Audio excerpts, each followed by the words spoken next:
let's discuss the best rapper of all time. Oh, I Now, actually don't have this. That's a tough one. this one we can do is dead or alive, doesn't matter.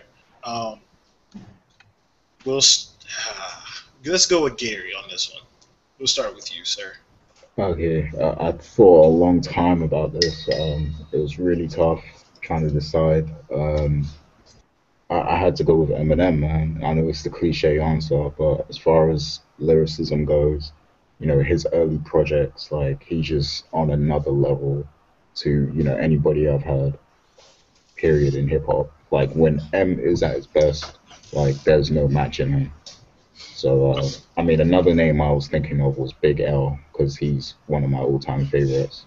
Word. But I had to go with M. So, All right. Well, to part B of that question on Eminem, what's something that he's done in hip hop that you think makes him stand out to you a lot? Like it could be a project, it could be a particular song, a particular verse. When you think Eminem, what's the first thing you think of? when I Man, think unless Eminem, besides the racial thing, I'm not gonna go there. 'Cause that's too obvious. I just think like using your talent and your skill to get somewhere and change people, affect people on a worldwide basis. Like that's what he's done. He put a lot of passion, put a lot of practice into his lyricism, and now he's on top of the hip hop game. So I mean, when I think of him, I just think utilizing your skills. Word. How about you, Matt? Were you saying something about the Eminem thing earlier? yeah, like whenever I think of Eminem, the first thing that comes to mind is that first verse of "Lose Yourself," just because of how well Man, that yes. verse is so well put together. Like it just pops in my head. Like the every pretty much every word in that first verse rhymes or has some sort of technique connecting it Oh to yeah, another word in another line. Like the way it flows and moves is just absolutely incredible. Like And we grew up rapping that. Like that happened Yeah. like when we were all like 14, 15, 16. Like we grew up rapping that. Like we know that verse like word by word. yeah. That's a lot of people's favorite M songs, but mine personally is "Rock Bottom" from Slim Shady LP, and I Okay. like the Marshall Mathers LP better, but that song just really stood out to me. Word up, word up. Marshall Mathers LP is my favorite as well. But I can agree. Lose Yourself. Like as soon as you started to say something, I was like, Lose Yourself is definitely my standout moment for yeah, Eminem. But what would be your artist, Matt? I'm gonna have to say like it's not gonna be everyone's favorite artist, um, but I have to give it to Aesop Rock for what he does and how he does it. There's no one exactly like him. Like, not only the way that he puts together rhymes is very intricate and complex, but he makes references to like classical philosophy and like all sorts of just really kind of metaphorical weird shit, man. But it's the way it's put together. Like I have to like nobody can copy Aesop Rock style.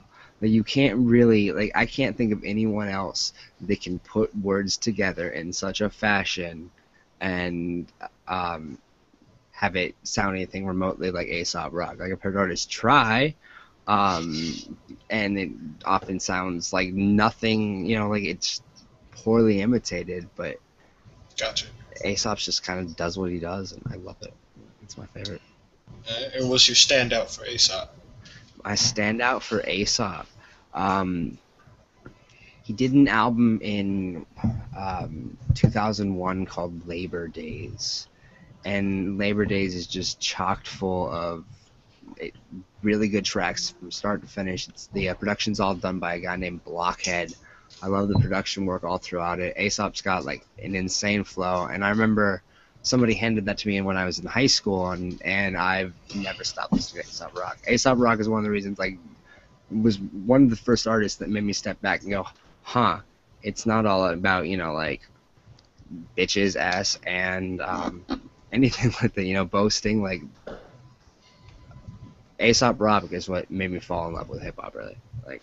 Yeah, it is. I hear you, man. That's dope. And I actually do. I know some people that would agree with you that are big A$AP fans. I'm not one of them just because I haven't listened to as much of his stuff as I should have. I listened to Skeleton. I think that's what it's It called. was alright. Like, it was good, but I Yeah. still think, like, his 2007 release and his 2001 release are way better than that. Gotcha. I'll check Labor Days because I really hadn't had anyone to tell me, where to start with his stuff. I just listened to Skeleton because I was on a like Rhyme Sayers kick right then, and that dropped, and I was Right. like, go and listen to this. Yeah. Joe Hova. I'm interested to see where you're gonna go with this one. I mean, yeah, he already know. Are you gonna say Gucci? Oh, hell no. No, like, the reason, like, I even started listening to hip-hop was Jay-Z.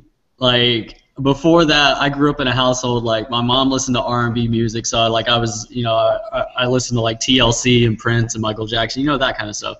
Yeah. And my dad, he always played, like, the older rock, like Skinner and Aerosmith and, that type of stuff. So I grew up, like, with those two bass lines. Word. And then I didn't discover hip-hop until I was in, like, 6th grade. So, like, I followed Jay-Z's career from that time that I discovered it, which was Hard Knock Life. Like, I followed that from, like, 1998 until, like, I was old enough to, like, purchase everything. And it's just, I can't even explain why I think he's the best. Like, it's just, I mean, from a commercial standpoint, yeah, he's probably, I think M has sold more records than him. But from a commercial standpoint, to always have a #1 album, and you've released like 13 albums, like that's nuts. So, and it's just like his lyrical content too. Like it's just, it blows my mind sometimes. One thing I can see, I can respect Jay-Z a lot. I think today it's not even a matter of him being one of the better rappers. I think he was one of the better rap businessmen. Period. And I think that translates a lot to his rap style and like the decisions he makes as far as like features and everything to keep himself relevant. Because we talked about him being a vampire. Yeah. and you know what? And you know what? I agree with that. I agree that he's. I don't think he's fallen up to the point where Twitter has said, oh, all of his verses are trash now. No, because they said his feature on that Kendrick verse was trash, and it wasn't. It was far from trash. It doesn't matter. The blueprint will always be great. Like, yeah. I think at the end of the day, you just always go back to the blueprint and go, Jay-Z was fantastic for what he was at the time. And that's the thing. Like, people are expecting them to have this blueprint caliber rhymes. Like, here it is, 2014. That's 13 years ago. Right. Like, I'm at a point in his career where I don't care what he raps about. He's rapping for fun now because he doesn't have anything to prove. He's proved he's the greatest and the best. Yeah, and in mainstream hip hop, I don't think there's anyone that can do it better as far as mainstream and the popularity. Yeah, he's got that locked in, and he makes his adjustments just the right time. Just like the whole Death of Auto Tune thing. Like his placement of his tracks and what he does is part of what makes him great. I'm not a businessman. I'm a businessman. Exactly. And like, I mean, the word manipulate has a negative connotation to it, but Jay-Z can manipulate the market like no other artist. Yep. And people need to understand that. And they need to understand that and not come in my Twitter mentions talking about him being the best rapper. Like rap-wise, flow-wise, they better get out my mentions with that. Right. But I can respect them being the rap businessman and being one of the better ones to do it. Absolutely. Now, for mine, as much as I want to say Nas, just because you said Jay. I was thinking. I was like, maybe somebody. I wonder if somebody will say Nas. Somebody said Jay. You know what? I'm gonna stick with Nas because like the other artists that I would mention, like Brother Ali, Black Thought. Okay. Those two are the other two, and even Lupe Fiasco, even amidst all the freaking nonsense. Black Thought's Roots, right? Yeah. Yeah. Okay. Yeah, even amongst all the nonsense with Lupe's just whining and everything else, he's still one of the illest artists to ever do it. Brother Ali and Black Thought, like I have this joke with y'all all the time with Joe, the Whack Verse Watch. Where like we're just waiting for somebody to put a whack verse out. Black Thought hasn't put one out. Black Thought's. I don't think Black Thought's even put one in like a recording booth ever. No, he's never dropped a whack verse, in my opinion. And I feel the same way about Brother Ali. He's never dropped a whack verse. And even Fonte from Lil Brother never dropped a whack verse. But And Ali was a battle rapper at one point. Yeah, he was. Yeah. And like, but Nas is similar. The way you feel about Jay is how I feel about Nas. That's when I fell in love with hip hop. Illmatic was fantastic. Like, Illmatic wasn't even my first project from Nas that I listened to. No? It Was Written was my first one, and it's still my favorite to this day. Illmatic, I mean...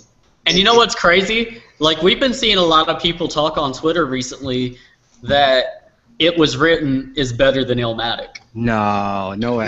No, I disagree. Now, here's the thing. With every artist, I can have where they have classic albums, and then they have my favorites, and those may be different. Right.